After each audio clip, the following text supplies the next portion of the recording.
Welcome to podcast episode number 10. Today we have Nich Salazar. He's going to tell us just a little bit about his company, his upbringing, and what has him here today. So, Nick, tell us a little bit about your story, man. Yeah, man. Thanks for having me on, first of all. Um, I guess we'll start with my personal life. I kind of had a rough upbringing, but it all led to roofing. I like to tell people roofing saved my life because my life was headed nowhere. So I love the roofing industry very, very dearly. Uh, and I have a lot of goals within the roofing industry. I want to make some changes to the industry that I love so much before I exit it, right? Because it really did save my life. And so, as a child, I had a very unstable life, but roofing's been able to provide a very stable life for me. And so I grew up in a very broken home. Um, my stepdad killed my mom when I was an 8 year old. Put her to sleep like an animal in her veterinary office the day she gave him a restraining order and divorce papers. And so he stole my little brother that they had together, a little 1 year old, and put us three kids that weren't his biological kids into foster care. Took her insurance money and ran. Um, he stayed in foster care for another 6 years. Ran away from foster care at well, we'll call it seven. Uh, But I ran away from foster care just after my 15th birthday, and I've been on the streets ever since. And so I sold weed through high school, started smoking weed, selling weed at 11 years old, doing coke 14, hanging out with a lot of the worst crowds you could possibly imagine. And so, I sold weed and worked construction and labor, washed dishes, had a number of jobs that I would do to, buy my school lunches and do different stuff. And so I kind of always did a little bit of both, labor and construction and sold weed primarily until I couldn't sell weed anymore, right? And so what I mean by I couldn't sell weed anymore is I got busted by Homeland Security with 95 pounds in 2010. Wow. Yeah, not a fun experience, right? And so ultimately, though, I led him on a 45-minute foot race that resulted in them catching me, beating the shit out of me, kicking out my bottom tooth in my mouth, and they did it because I think the foot race lasted so long that they forgot to read me my Miranda rights ultimately, and so um, I was detained for quite a while, but then eventually they just released me and said charges are coming, right? And so I spent a long time looking over my shoulder, thinking, "Hey, I'm going to prison." And while I was waiting to go to prison, one of my really good buddies, had found God, during our early 20s and started working for our hometown pastor. And our own hometown pastor was a part-time pastor, part-time roofer. So he paid his bills by being a roofer, but his love was, God. And so Jason, when he had found God, was just stayed with our hometown pastor just all day, every day. And eventually that hometown pastor told Jason, "Hey, I'm going to sell the roofing company. I'm going to become a full-time pastor." Jason, begged and said, "Please don't do this." And eventually convinced him to sell the roofing company to him on a payment plan. Well, Jason was the best salesman I ever met. And he convinced that pastor to get that payment plan. And by the time his first payment was came around, he had made enough money knocking doors and selling roofing that he was able to pay off the entire payment plan on his first payment. And Wow. so as soon as he had it all paid off and he had all these jobs that needed to be built, he called me and said, "Hey, dude, I know you just got in trouble. I know you're a really good laborer. I know you know a little bit about roofing." I said, "Dude, I don't know shit about roofing, really." And he said, "Well, we're gonna learn together because I'm doing residential, but I want to turn this into a commercial company. So we'll do this together. I'll sell them, you install them." And I was like, "What?" And I was like, "I don't know, man." He said, "I'll buy you a new truck." I said, "All right, I'm coming." And so I said, "If I can make some new money and roll around in a new truck until I go to prison, that's good enough for me." And so I ended up never getting charged because of the Miranda rights. There was also a couple other stipulations. I'd acquired a lawyer at that time, and I kind of just didn't have anything else to do, and so I just stayed roofing, and that's why I like to say roofing saved my life. So I worked with Jason uh, until about 2017, and our partnership dissolved in 2017. Basically, we were doing about $35 million a year in business, paying ourselves both a salary and then taking quarterly payouts of our profit every year. Well, in 2017, this guy he leaves his wife in the middle of a planned pregnancy, starts abusing drugs, stops, going to church, starts spending the money out of our business account like crazy. And I went to get a quarterly payout, and I go up to our accountant at the time, and I was like, "Hey, I didn't get my quarterly payout yesterday. Thought I was going to get this much. I only got my salary payment." And she said, "You need to go talk to Jason." So when I go to talk to Jason, find out about his everything that's going. Or I knew about some of the stuff, but I didn't know about the money spending issues and all that. And so uh, I ended up losing out on this company that I built with my friend. And, we always called it ours. Every award that you see in any picture that we were together, it's me and him holding a trophy together on the stages or whatever it may be. We had a lot of accolades in the industry. I had a lot of accolades as an installer. And I ended up, you know, leaving this company with no equity, nothing but my savings, no severance plan, nothing, right? And so that that crushed me very much so. When And was this? so Well, like what year are we at now? Is it 2017? 2017, Okay. 2017, so about 7 years after I got busted from the police. And so 2017, I end up, jobless, watching my buddy take this company that we had built together and kind of drive it to the ground. He couldn't install anything without me. I was the qualifying party for all the licensing, and he just stopped. He just he bankrupted the company, right? And he's not in the best place right now, and that's not my story to tell, but um we're still good friends to this day after, we've reconnected and uh, after some crazy stuff, but we still talk. No business, no nothing. Um, but he was my best friend since I was 11 years old, and so despite the money problems, the business stuff, we still did a lot of really cool stuff together. And I think that, when we look back on it now, that's what we focus on. That's what we hold dear to our hearts. And we're not doing business now. And so we kind of let it all go past us. But during that time when I had lost the business, I I developed a pretty big depression, right? And so I learned a lot of lessons during that time. One is to get everything in writing, never do anything without a contract, right? Even if it's your best friend, your mother, your father, your brother, it doesn't matter. Money changes people, desire changes people. And I also learned a lot about grief, right? I always associated grief with death. And at the time, I didn't understand what I was going through, but I developed a depression and a substance abuse problems, because of the depression to try and cope with the grief that I was dealing with. I didn't understand at the time. Looking back on it now, I know that you aren't only going to grieve when someone dies, but you're going to grieve if you lose a relationship, you lose a job, you lose a partnership.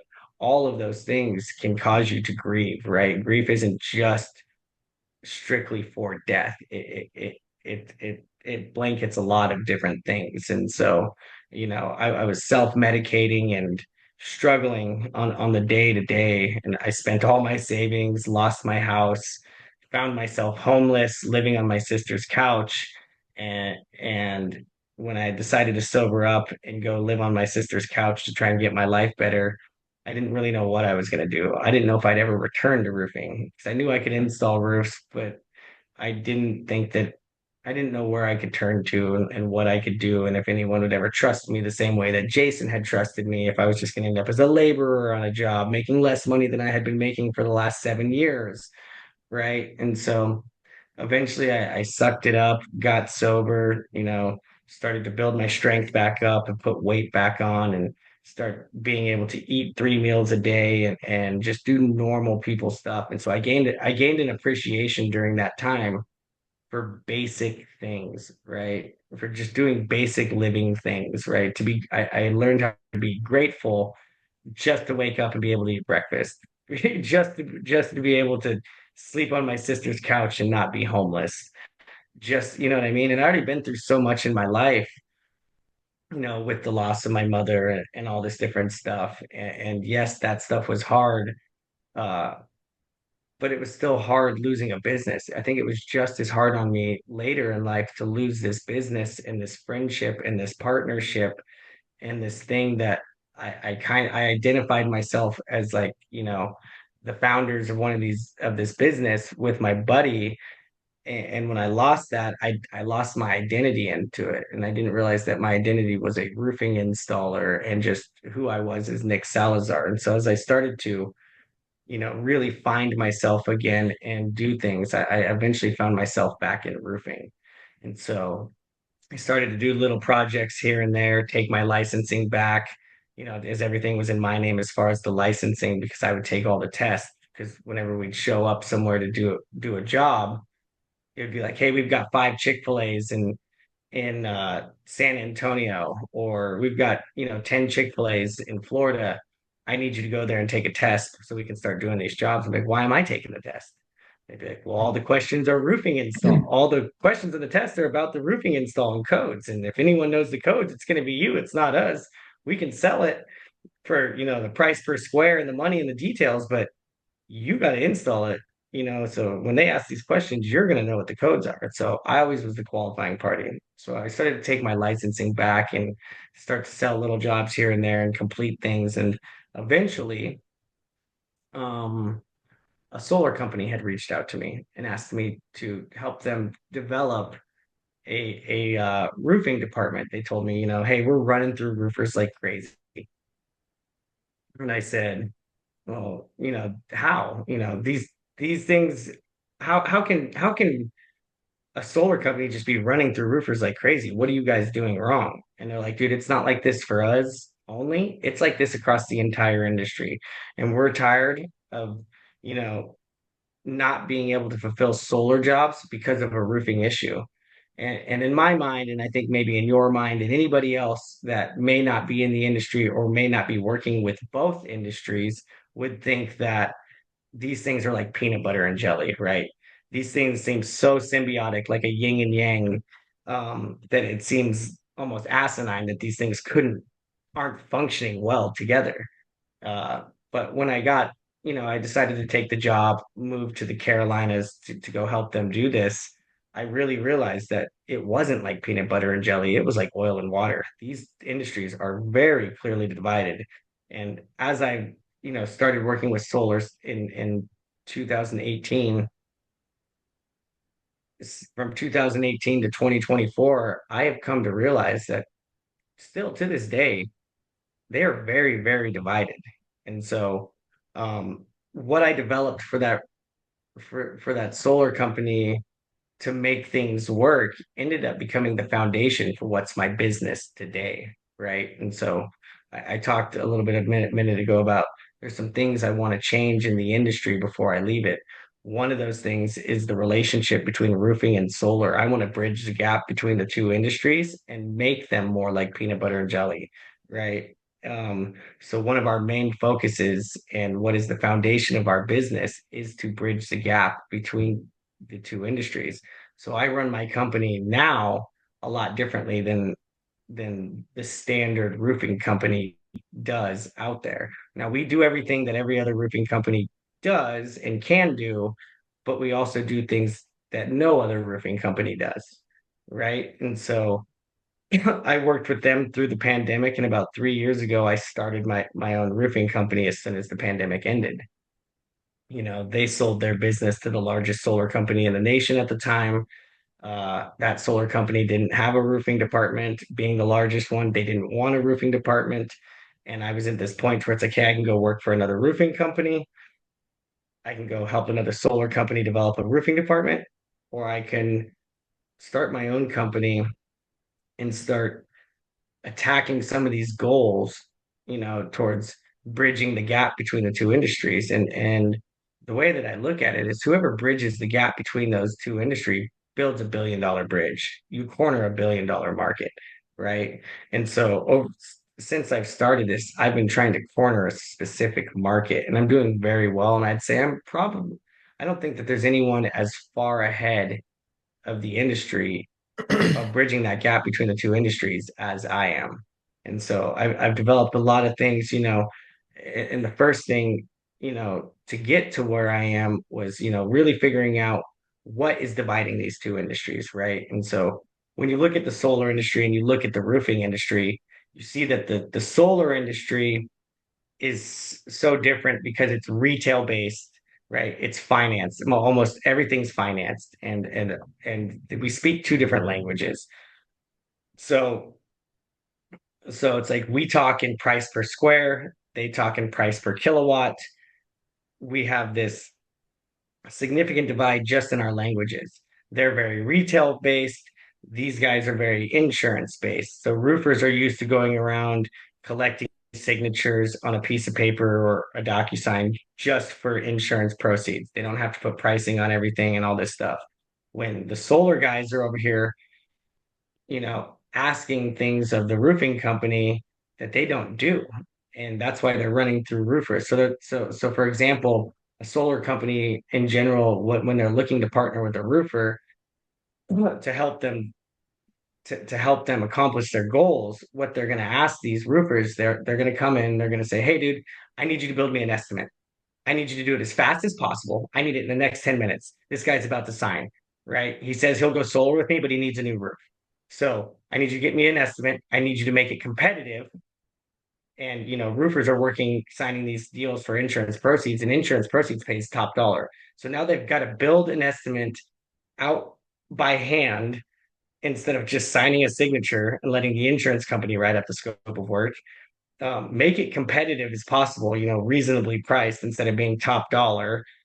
They need to do it as fast as possible just to see if it will fit in this guy's, loan for the solar, just to even see if it works. And roofers are like, yeah, I'm not going to do all that work just to see if it works, right? Like, Yeah. hell no, you lost me here, bud. And they just keep they onboard a roofer, promise them a bunch of roofs, and then the roofers have to do a bunch of work, that they don't want to do to get this. And the solar industry, what they historically, every company that I work with tells me every 1 out of 10 solar systems we sell needs a new roof.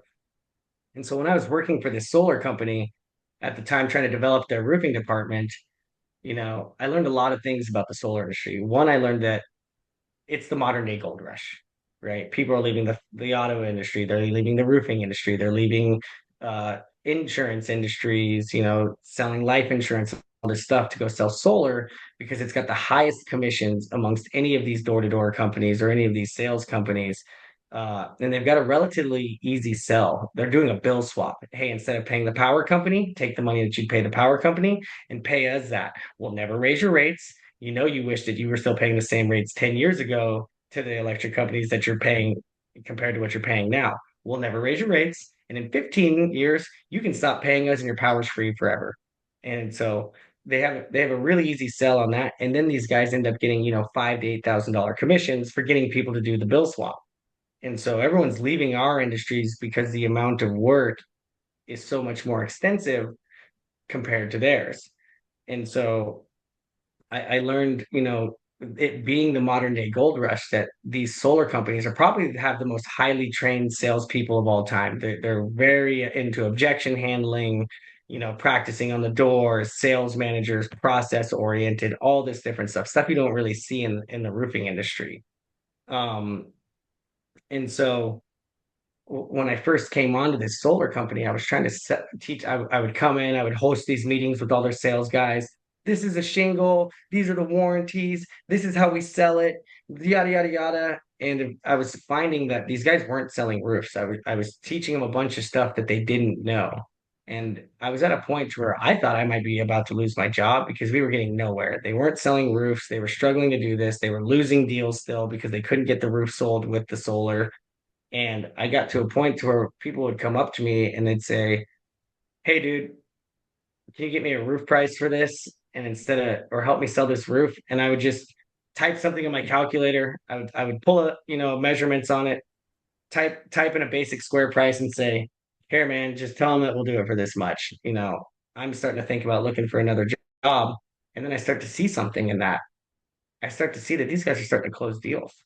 Like, wait a minute, what? You're, I just gave you a number off my calculator and you took a picture of my phone. And they're like, yeah, that's all I need. I just need to get the number and include it into the loan. I didn't really want to talk about roofing at all. I just said, yeah, we can get you a new roof. Focused on my solar sale, gave them a number, changed the price in the loan, $15 a month, $7 a month, whatever it may be, over the next 15 years. They loved it and they got their new roof and their solar. And so I started to see all I need to do is give these guys numbers like this and then do everything else on the back end myself. I'll color them out, I'll do this stuff. And so that's when I came up with, the instant estimator. And so we developed this thing called the instant estimator. People can go on my website right now. If any solar companies I work with, when they're on that 10th solar system of the day or the week, and they're about they get the we'd love to go solar, but we need a new roof. They just hop online, get an instant estimate for it, and then add it to the loan, and boom, they move on, right? And so um, I kind of started to corner, a lot of these solar companies because I'm an installer at the end of the day. That's all they need. And so I've developed my company to help handle the retail needs and close more deals for solar companies who are doing this.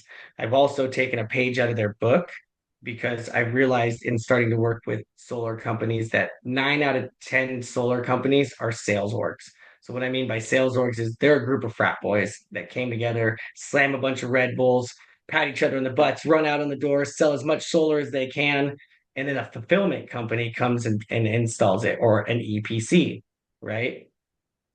And so I started to realize, like, I started to look at like the largest solar company in the nation at the time. It was Titan Solar. They were doing 1.5 to 1.8 billion dollars in sales every year.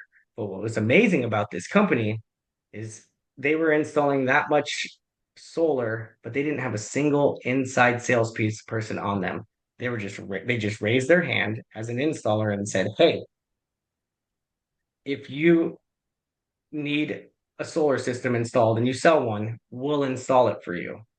So here's your basic price. Sell it above that. Anything over this is yours, and we'll do it." So they're selling $1.5 billion a year without having a single salesman, because all these sales orgs out here that exist are bringing in the stuff. And I said, well, I'm just an installer. Why can't I raise my hand as an installer and have all of these sales orgs, whenever they're out here selling solar, and if they need a roof, bring me the roof to me, and I'll just be the roofing installer.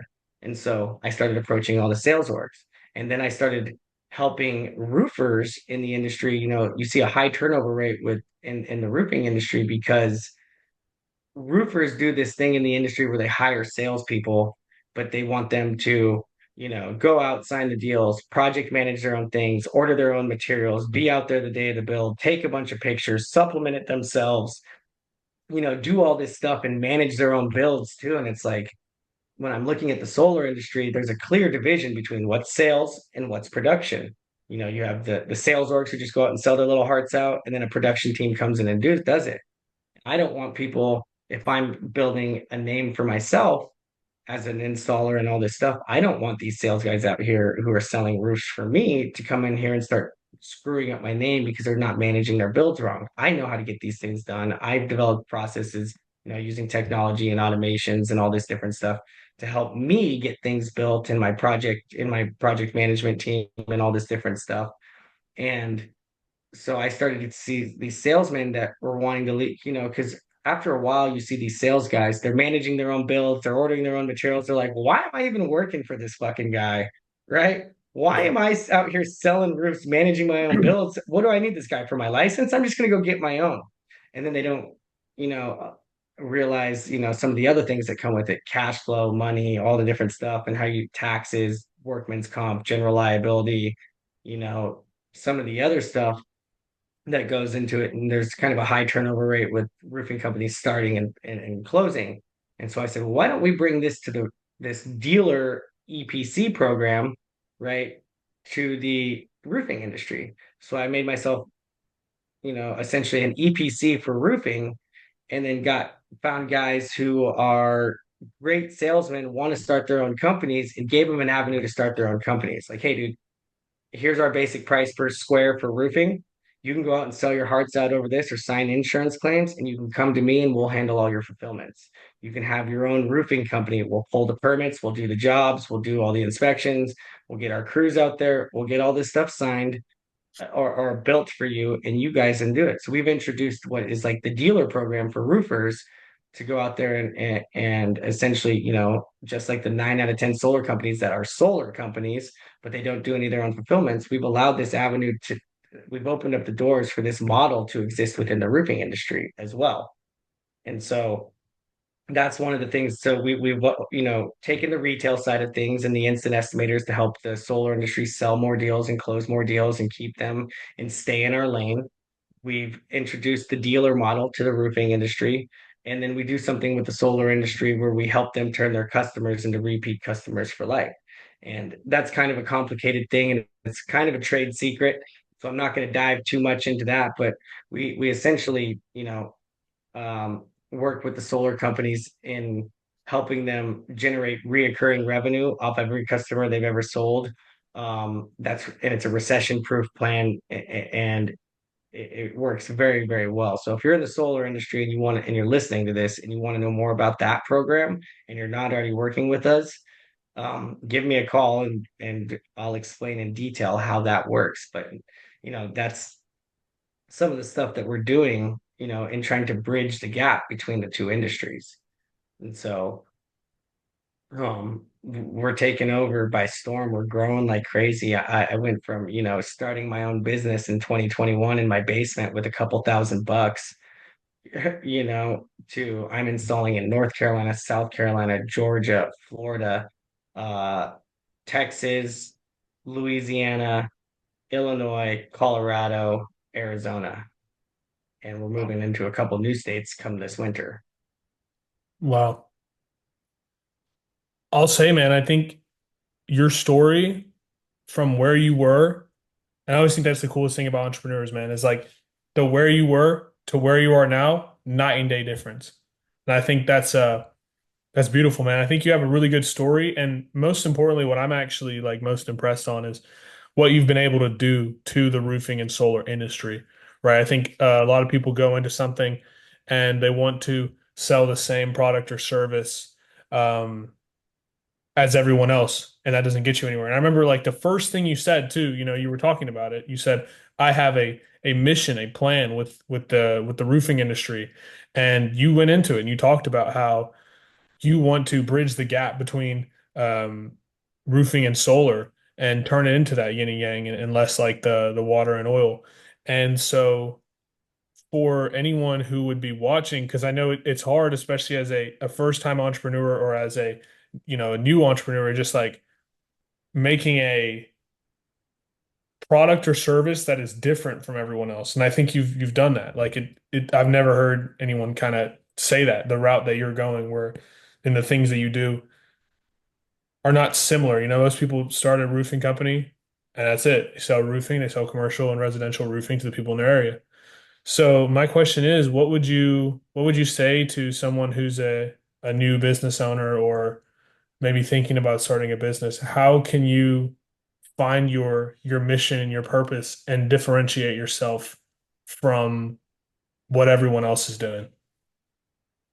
I think it's like figuring out what you do and knowing that you do it well. It's mastering your craft, right? And so for me, um, I don't claim to be a guy who can sell anyone, anytime, anywhere. But I do claim to be a guy who can install a roof anytime, anywhere. It doesn't matter where it is. And I can get licensed there. I can get guys there, and I can build a roof, right? And so, also, hyper obsessing with things, isn't a bad thing, right?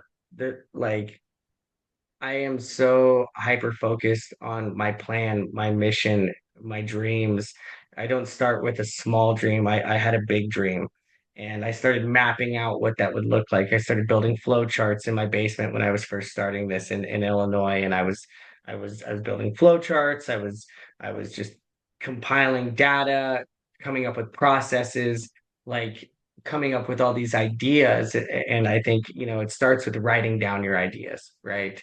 And then when you start to write down your ideas and you start to look at one idea, we're like, well, what does it make it look like to make this idea, to build a bridge? And then you start listing things out on this. What does it look like to help them get estimates faster? It starts to look like this. It's this, this, and this.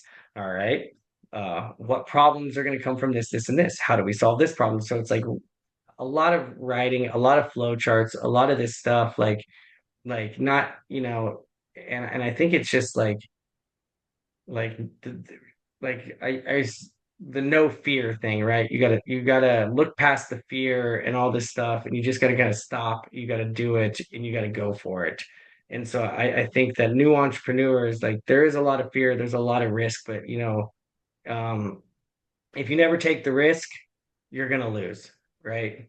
If you take the risk, you might lose, but you're guaranteed to lose if you don't take the risk. If like they say, you miss 100% of the shots you don't take, right? And so you got to take the shot.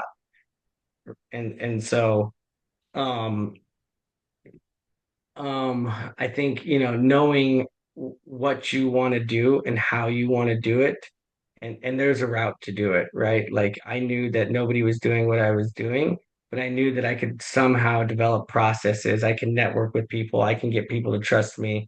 You know what I mean? It's like I didn't just walk up to the first solar company with my idea and say, I'm gonna bridge the gap between the roofing and the solar company. You know what I mean? It's like I got a ton of people who are like, no, we've already got a roofer, or we've got 50 roofers, or we're working with this many roofers. And it's like, well, how can I earn a little bit of your trust? Can you give me just one job? Can we do a beta test? Even still to this day, it's like I'm doing all this stuff, and it's like I know what I can bring to these solar companies, but I'll go to them and say, hey, dude, why don't you just try us out? Right? Why don't you're working in all these states. I don't know none of your business in all these states. Why don't you just give me one city or one state or one of these things, and let's see what we can do for you in that state. And if you love what we're doing, we'll move it to another state. We'll do it to another state. We'll do this. And so like getting people to just give you a chance and a trial run, and making sure that, I think organization is key. I use a lot of technology and automations and different things to my advantage. Use a lot of the software.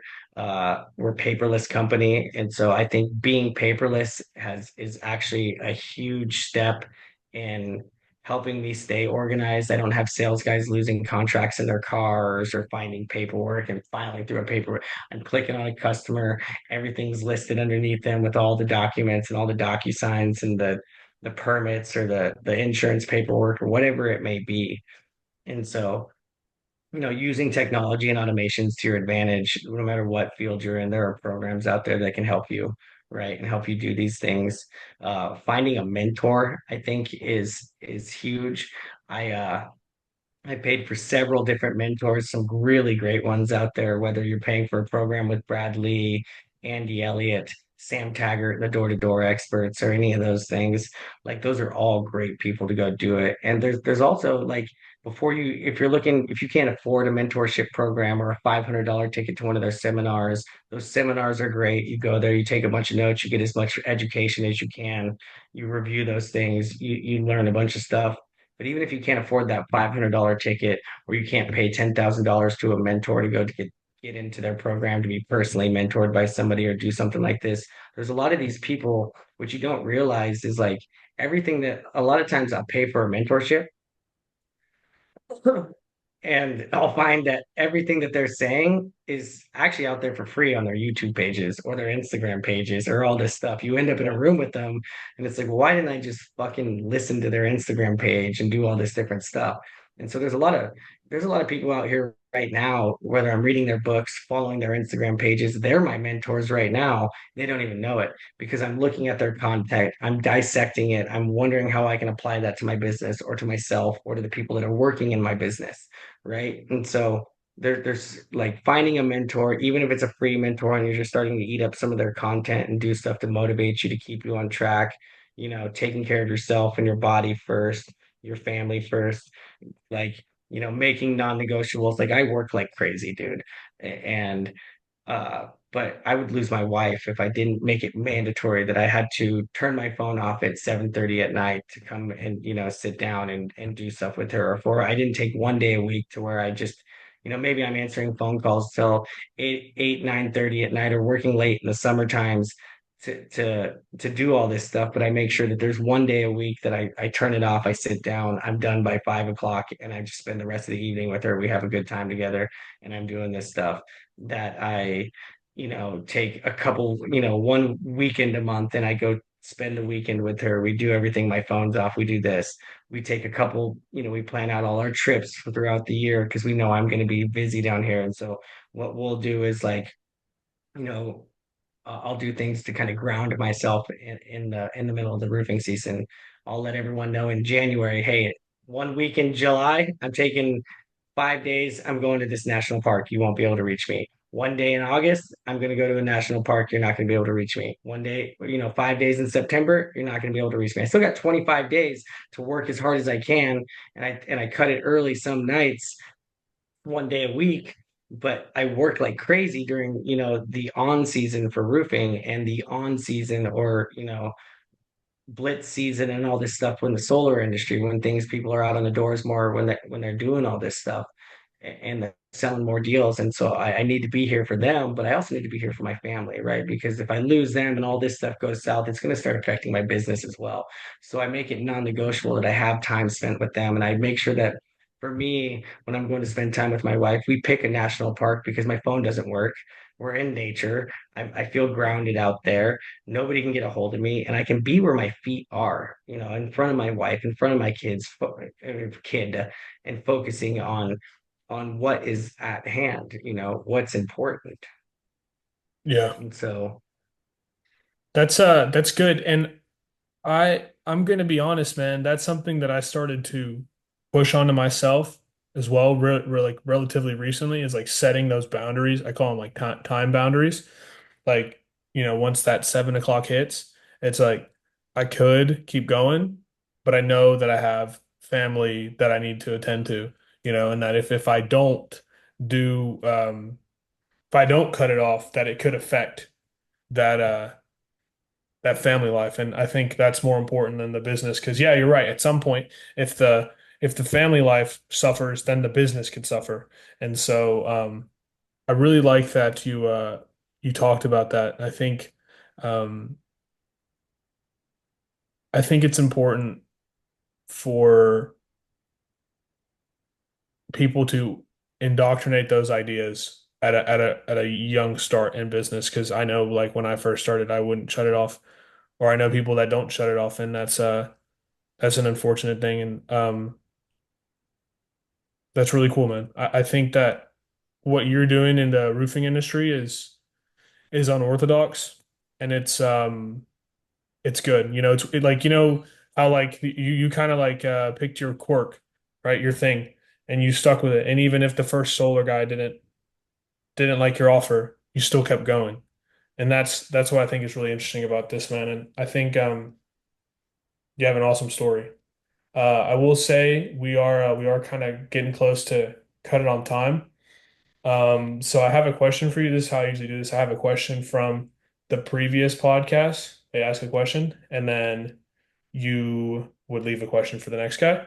And so my question for you today is, if your business was going to crash, what would keep you going? business was going to crash. What would keep me going? I mean, so my wife and my son. And so like what I like to tell people is like I'm living my whole life I was alone, right? And I used to look at magazines when I was a kid after my mom died, being in foster care, and say, you'd see these nice houses, these different things. And I'd say, one day I'm not going to be in this fucking house that smells like dog piss with all these animals in here. And I'm gonna have my own family, and I'm gonna show up to my son's sporting events instead of having nobody in the stands for me. I'm gonna have my own wife, and I'm gonna do everything and give that those two people or those three people, whatever, however big my family may be in the future, is everything that I didn't get. And so being married with a kid and all the love that's in my family and that I get to experience now compared to the lack of love that I got to experience, the hope for love when I was younger, I'm living my dream, right? That's the dream.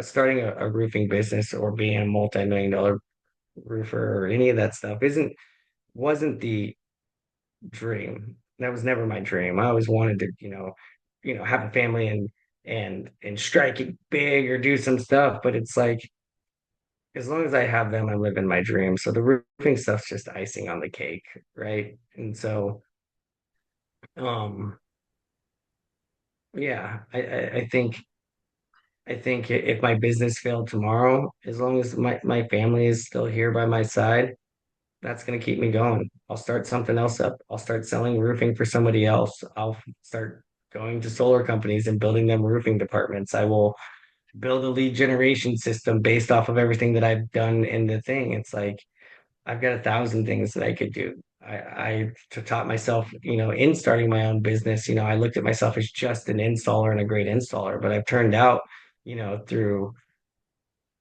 mentorship and having to be a salesman once you become a business owner to be a great salesman as well. And so I know that if this all crashed down tomorrow, that I'll rebuild and I'll be okay. I've rebuilt my life 1,000 different times from 1,000 different situations, and it'll be no different than the last, except that I just have to do it a little bit faster because my family's depending on me and I have them here. And as long as they're still here and showing me love and I can be here for them to show them love, then then I'll be all right. So yeah. That's beautiful, man. Um, I love how I can tell you're a very family oriented guy, and I think sometimes in business it's hard to split those, and so it's always good to hear that. It's especially refreshing because I'm young, I'm not married, but like I plan on being married at some point, and so trying to keep myself level. It's something that I love hearing that there's other people in the industry that are further in the journey that have kept that up. And that's really sick, man. So where can everyone find you? Notoriousroofing.com, King Sally 77 on Instagram, Notorious Roofing on Instagram. I'm on Twitter. My business is probably on Twitter. I'm on Facebook. My Facebook might be private. I'm not quite too sure. I think it might be, it might not be. I don't know. But I'm pretty much on X, any of those different platforms. I don't really post as much on other platforms as I do on Instagram. Instagram's the best to follow me, what I'm doing, what my business is doing, just the different things. Um, Post a lot more content on there. It's something that I'm hoping to do to do that, to utilize the free social media marketing and stuff. Okay. That's good, man. That's good. I will actually, for anyone watching, I will leave all these links in the description so you can go check it out um, from there. And man, Nick, I hearing your story, awesome, awesome podcast. I really enjoyed it, man. Thank you for coming Thanks, on. man. I appreciate that.